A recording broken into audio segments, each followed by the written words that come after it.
हर जोर जुल्म के टक्कर में संघर्ष हमारा सिर्फ नारा नहीं बल्कि कार्य है। इसका हमने समय समय पर उदाहरण दिया है। और आज बिहार के सभी शिक्षा विभाग में जो भ्रष्टाचार लगातार बढ़ते जा रहा है, जो शिक्षकों पर शोषण लगातार बढ़ते जा रहा है, जो शिक्षकों पर लगातार दमन बढ़ते जा रहा है, उसके विरोध में अब सिर्फ व्हाट्सएप फेसबुक पर नहीं बल्कि अब धरती पर लड़ाई होगी। और इसकी शुरुआत चंपारण से होगी। 24 जनवरी से पश्चिमी चंपारण जिला मुख्यालय बेतिया में और 28 जनवरी से पूर्वी चंपारण जिला मुख्यालय मोतिहारी में आमरण अनशन की जाएगी। और जब तक सभी समस्याओं का समाधान नहीं हो जाता, हमारा आमरण अनशन लगातार जारी रहेगा और शिक्षकों की हर समस्याओं का समाधान होने तक हमारा अनशन जारी रहेगा। मैं आपको बता दूं कि अभी हाल ही में परसों पूर्वी चंपारण शिक्षा विभाग द्वारा एक पत्र निकाला गया है कि ई शिक्षा कोष के आधार पर शिक्षकों का एब्सेंटी भेजा जाए, जबकि पूरा विभाग जान रहा है, पूरा बिहार जान रहा है कि ई शिक्षा कोष एक असफल ऐप है, वह सही से कार्य नहीं कर रहा है। अभी 15 तारीख को बिहार के सभी शिक्षक को एब्सेंट बताया जा रहा था उस ऐप पर। वह ऐप ऐसा है जिसमें शिक्षक 9, सवा 9 से हाजिरी बनाना शुरू करते हैं तो 10, 11, 12 बज जाता है। कभी कभी शिक्षक इन हो जाते हैं और शाम में आउट होने के समय उनका इन बताता ही नहीं है, तब पुनः उसमें इन होना पड़ता है 4, साढ़े 4 बजे। कभी इन होकर आउट होते हैं तो आउट बताता ही नहीं है। वह एक पूर्णतः असफल ऐप है। उसके आधार पर एब्सेंटी लेने का मतलब है घूसखोरी को बढ़ावा देना और शिक्षकों को बीआरसी के माध्यम से लगातार शोषण करना, पैसा वसूलना। इसका बिहार के शिक्षक, पूर्वी चंपारण के शिक्षक 25 घोर विरोध करते हैं और हम 24 जनवरी से बेतिया में और 28 जनवरी से मोतिहारी में आमरण अनशन किया जाएगा।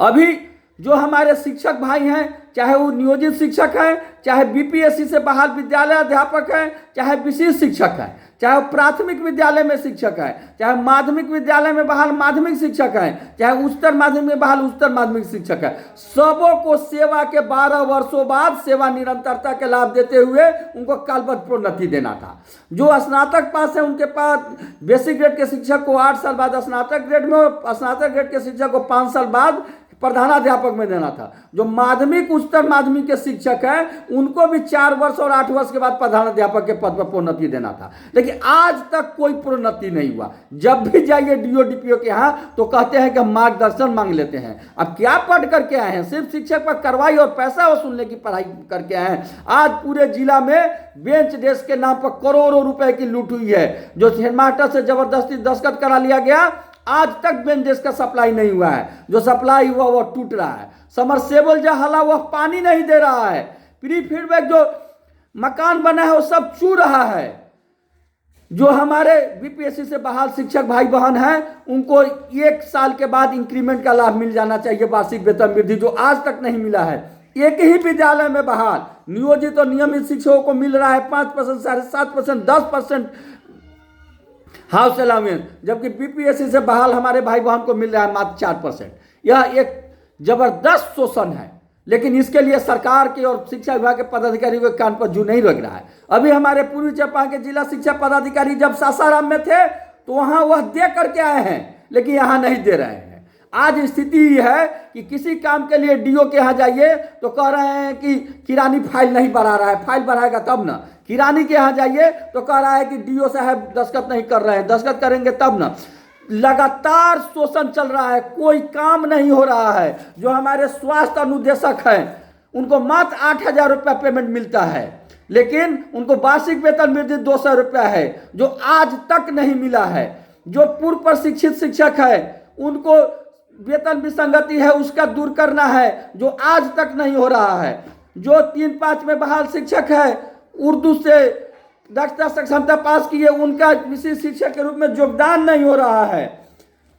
विद्यालय में जीर्णोद्धार के नाम पर, मरम्मती के नाम पर, बेंच डेस्क के नाम पर, समरसेबुल के नाम पर लगातार करोड़ों रुपए की निकासी हुई है, जिसमें कोई माँ बाप नहीं है, उसको लगातार लूट हुआ है। उस सभी समस्याओं को, उन सभी को न्याय जांच करने के लिए आज 80 वर्ष 90 वर्ष के बुजुर्ग जो कोर्ट से ऑर्डर लेकर के आ रहे हैं, जिनको कब कब मिल जाना चाहिए परिवर्तन वेतनमान, उनको आज तक नहीं मिला है। लगातार दोहराया जा रहा है, लाखों रुपए का डिमांड किया जा रहा है। इन तमाम समस्याओं के समाधान के लिए और पूर्वी चंपारण जिला में और पश्चिमी चंपारण जिला में शिक्षक कार्यालय में व्याप्त भ्रष्टाचार को दूर करने के लिए हम 24 से बेतिया में और 28 जनवरी से मोतिहारी में लगातार आमरण अनशन की जाएगी। और जब तक शिक्षकों की समस्या का समाधान नहीं होगा हमारा आमरण अनशन जारी रहेगा। अब तमाम शिक्षक भाइयों, शिक्षिका बहनों, सभी कोटि के शिक्षकों से आग्रह है, शिक्षाविदों से आग्रह है, तमाम समाज सेवियों और जनप्रतिनिधियों से करबद्ध आग्रह है कि आप इसमें हमारा तन मन धन से सहयोग करें। आप आए और हमारे आंदोलन को मजबूत बनाएं, सफल बनाएं। आपका केशव कुमार, प्रदेश अध्यक्ष शिक्षक संघ बिहार। जय शिक्षक, जय हिंद।